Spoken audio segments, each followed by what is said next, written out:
Насколько нам известно, прокуратура города Сухум совместно с администрацией проводятся проверки по выявлению незаконно возведенных объектов. В чем заключается ваша работа? Это в основном объекты коммерческого характера, потому что очень много проблем, связанных с границами застройки, с этажностью застройки. Много жалоб поступает в прокуратуру, и вот нашим руководством была инициирована данная проверка. В ходе проведения проверки было установлено ряд объектов, которые строятся без разрешительной документации, без утвержденных проектов, несогласованные сети, коммуникации, которые должны быть подключены к данному объекту. Поэтому серьезные нарушения, которые были нами выявлены, продолжаем выявлять данные нарушения, требуют, получается, более пристального контроля со стороны и архитектуры, и прокуратуры, поэтому мы в дальнейшем будем уделять большое внимание данному направлению. И по результатам проверки, конечно же, нами будут направлены соответствующие письма в органы контроля по именно направлению архитектуры, для усиления надзора в этой сфере. Мы проверили более 30 объектов по городу Сухум, которые на стадии строительства находятся.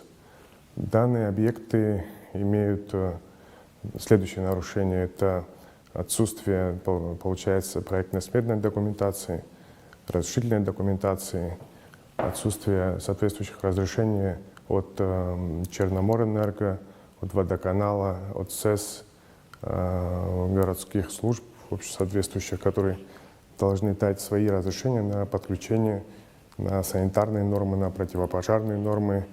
Допустим, выявили нарушение, что дальше происходит? Вы можете остановить стройку там, или как-то повлиять, или дальше человек может строиться, заплатить штраф, или вообще как происходит эта процедура? При осмотре самого объекта сотрудникам архитектуры составляется документ, называемый предписанием.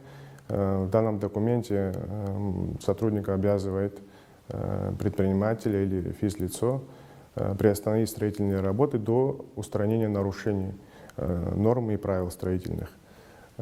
Также одновременно выписывает протокол об административном правонарушении по статье 147 Кодекса об административных правонарушениях Республики Абхазия. За отсутствие разрешения, если такового нету, конечно же, у застройщика.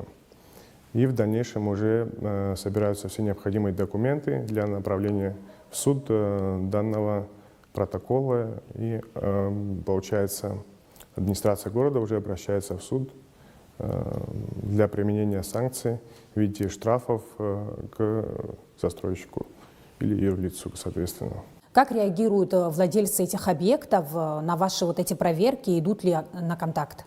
Все по-разному. Кто-то понимает, кто-то неоднозначно. В этой области много проблем, все об этом знают.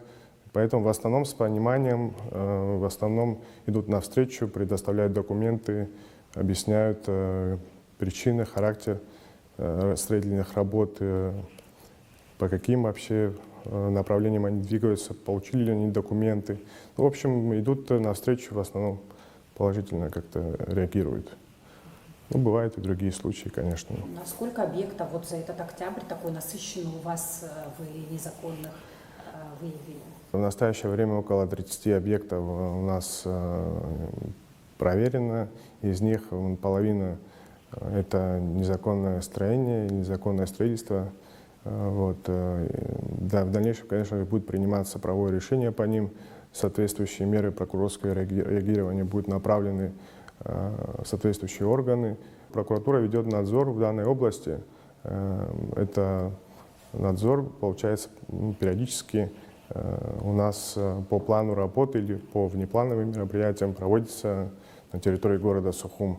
Но в настоящее время, с начала октября, он носит такой массовый характер, потому что очень много было обращений и жалоб граждан. И поэтому в данное время мы усилили в этом направлении надзор за объектами незаконного строительства. Данные проверки они будут носить ежеквартальный характер. Поэтому, наверное, для всех, кто планирует строиться, для всех граждан Республики Абхазия, просим вас обращаться в соответствующие учреждения для получения информации, для того, чтобы вы в рамках законодательства Республики Абхазия осуществляли стройку и не портили облик нашей столицы.